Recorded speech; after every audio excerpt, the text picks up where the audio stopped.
नमस्कार, श्री स्वामी समर्थ. स्वागत आहे तुमचं शोभास रेसिपी आणि ब्लॉग या चॅनलमध्ये. आपण आज एकदम साधी सिंपल रेसिपी पाहणार आहोत. आज आपण पाहणार आहोत ओल्या तुरीची खूप चविष्ट आणि सोपी भाजी. हिवाळ्यामध्ये भरपूर प्रमाणात मार्केटमध्ये उपलब्ध मिळते. आता ह्या तुरीच्या शेंगा मी सोलून घेतलेल्या आहेत. त्याचे दाणे स्वच्छ धुवून घेतलेले आहेत आणि कीड वगैरे आहे की नाही ते सुद्धा चेक करून व्यवस्थित स्वच्छ धुवून घेतलेले आहेत. एकदम साधी सिंपल अशी ही भाजी आहे. ही तुम्ही चपातीवर, भाकरीवर, भातावर खाऊ शकता आणि झटकेपट 5 मिनिटात होणारी ही रेसिपी आहे.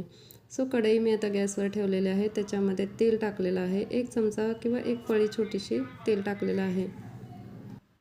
आता हे तेल कडल्यानंतर आपल्याला त्याच्यामध्ये जे काही लसूण आपण बारीक करून घेतलेला आहे तो बारीक केलेला लसूण ॲड करायचा आहे. टोमॅटो एक चिरलेला आहे तो टोमॅटो पण ॲड करायचा आहे. थोडासा कढीपत्ता पण मी टाकलेला आहे आणि हे अगदी खरपूस आणि छान पद्धतीनं हे तेलामध्ये आपल्याला फ्राय करून घ्यायचं आहे. कारण हा एकजीव झाला तर भाजी तुमची अजून छान पद्धतीनं टेस्ट लागणार आहे. ते एकजीव होण्यासाठी मी थोडंसं तेलामध्येच की नाही म्हणजे हे परततानाच थोडंसं मीठ पण ॲड करत असते. कारण मी बऱ्याच वेळा अनुभव घेतलेला आहे की जेव्हा तुम्ही परततानाच थोडंसं मीठ टाकलं की भाजीला ते जे काही आपण टोमॅटो वगैरे आहे त्याचा एकजीव छान पद्धतीनं होतो. कारण माझा हा अनुभव आहे. तुम्ही कसं करता मला माहीत नाही, पण तुम्ही करून बघा. एकदम सुंदर आणि छान टेस्ट लागते. अशा पद्धतीने बाकी मसाले तर आपण रेग्युलर वापरतच असतो. यामध्ये मी थोडंसं 1 चमचा धना पावडर टाकलेला आहे, 1 चमचा हळद टाकलेला आहे, 1 चमचा जिरा पावडर टाकलेला आहे आणि थोडासा कलर येण्यासाठी मी वरून थोडंसं लाल मिरची पावडर पण टाकलेलं आहे. आपण हे तेलामध्ये सर्व पद्धतीनं सर्व एकजीव करून एकत्र फ्राय करून घ्यायचं आहे. अशा पद्धतीनं बघा मी फ्राय करून घेतलेलं आहे.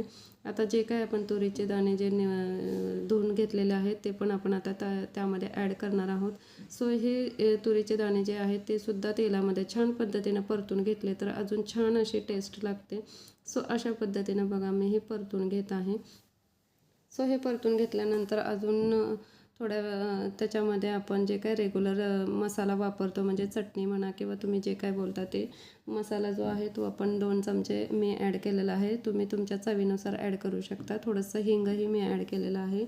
अशा पद्धतीने हे तेलामध्ये सर्व मसाले आणि जे काही आपण तुरीचे दाणे आहेत ते चांगल्या पद्धतीने फ्राय करून घेतलेले आहेत. बघा एकदम व्यवस्थित तेलामध्ये फ्राय झाले की इतकी छान आणि टेस्ट लागते भाजीला की तुम्ही बघा एकदा करून बघा. खूप सुंदर अशी टेस्ट लागते.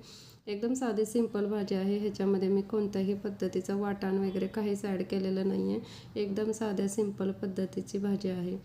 बघा आता यामध्ये पाणी तुम्हाला हवं त्या पद्धतीनं तुम्ही ॲड करू शकता. मला थोडासा रस्सा भाजी हवी आहे तर मी 1 ते 1.5 ग्लास पाणी ॲड करणार आहे.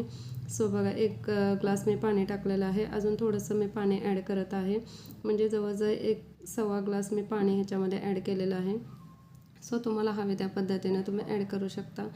आता इथे मी 5 ते 7 मिनटं ही भाजी अशी उकळू देणार आहे. अशा पद्धतीने ही भाजी उकळल्यानंतर बघा तुम्ही एकदम छान आणि टेस्टी अशी भाजी होते. आता यामध्ये मी बाकी मसाले काहीच वापरलेले नाहीत. फक्त शेंगदाण्याचं कूट मी 2 चमचे टाकलेलं आहे आणि त्याच्यामध्ये वरून थोडीशी कोथिंबीर ॲड केलेली आहे. एकदम साधी सिंपल भाजी आहे. तुम्हीही करून बघा. खूप सुंदर आणि खूप छान होते. बाकी मसाले कोणतेही न वापरता घरगुती जे काही अवेलेबल आहे त्यामध्ये आपण सर्व पद्धतीचं मसाले वापरून फक्त शेंगदाणे ॲड करून शेंगदाण्याचं कूट ॲड करून आपण जी काही भाजी बनवलेली आहे ती खूप टेस्टी आणि खूप साधी सिंपल भाजी आहे. तुम्ही करून बघा. अशा पद्धतीची ही भाजी तुम्ही 5 ते 7 मिनटं उकळून दिली की तुम्हाला हवे त्या पद्धतीने जर समजा दबदबीत हवी असेल तर थोडंसं जास्त वेळ उकळून द्या आणि जर तुम्हाला रस्सा भाजी हवी असेल तर 5 ते 7 मिनटं तुम्ही भाजी ही उकळून द्या. एकजीव झाला की भाजी खूप सुंदर आणि खूप छान होते. अशा पद्धतीने बघा ही भाजी माझी तयार झालेली आहे. अशा पद्धतीनं आपली ही रेसिपी तयार झालेली आहे बघा. 5 ते 7 मिनटात ही भाजी आपली तयार होऊन जाते. अशा पद्धतीनं तुम्ही करून बघा. ही रेसिपी एकदम साधी सिंपल आहे आणि हिवाळ्यामध्ये ही भाजी तर अतिशय पौष्टिक, स्वादिष्ट आणि एकदम साध्या सिंपल पद्धतीनं करण्यासारखी ही भाजी आहे. ही भाजी तुम्ही चपातीबरोबर खाऊ शकता, भाकरीबरोबर खाऊ शकता किंवा भाताबरोबरही खाऊ शकता. खूप सुंदर अशी लागते टेस्ट आणि ही रेसिपी एकदम साध्या सिंपल पद्धतीनं आपण केलेली आहे. यामध्ये कोणत्याही प्रकारचं आपण वाटण वापरलेलं नाही. रेग्युलर साहित्य घरामध्ये जे आपले अवेलेबल असतं तेच आपण वापरून ही भाजी केलेली आहे. रेसिपी आवडली असेल तर लाईक करा, शेअर करा, सबस्क्राईब करा. धन्यवाद.